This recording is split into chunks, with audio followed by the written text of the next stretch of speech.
Mabuhay! Rumoronda na naman sila, oh.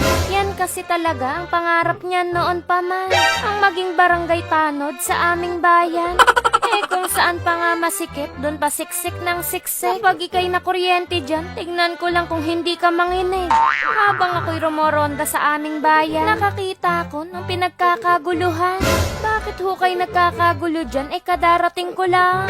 Abat teka, nasan ba yung pala? Nilapitan ko nga para malaan natin kung bakit may mahabang pilahan. Kaya naman pala, nandito ang total performer ng San Miguel, Bulacan.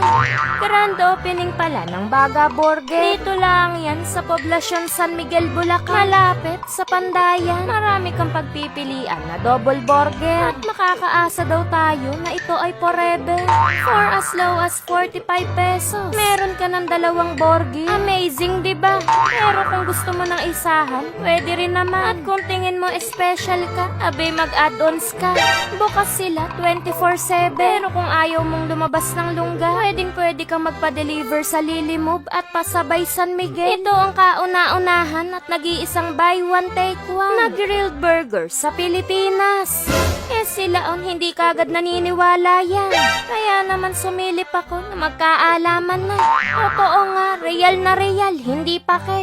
Nanunuot yung lasa kapag grilled ang patty at hindi pa mamantika. Kaya naman pala umuubos sila ng 300 to 500 burgers sa isang araw lang.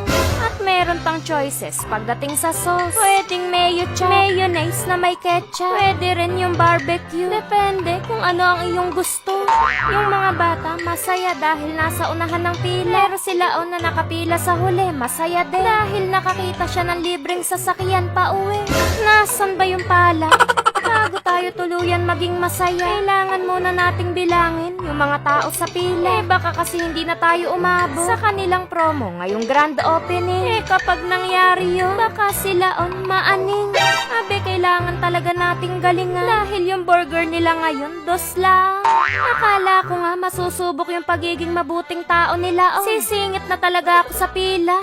Teka, nasan ba yung pala? Nakakita nga ako na nangangailangan. Hinatakatulak ko para makausap. Huwag tayong magbibigay ng posporo at badyan. Kung hindi tayo papalarin bilang barangay tanong, baka pang traffic enforcer talaga tayo. Iniisip ko kung ano unang mawawala, yung pila ba o yung aking pasensya. Narinig ni Lord yung ating dalangin. Kaya si Sir nagumpisa ng magpamigay ng stab sa amin. Sigurado tayo ay makakasama dahil binilang na natin yan kanina. Sa akin pa nga nagrereklamo dahil may sumisingit daw sa pila.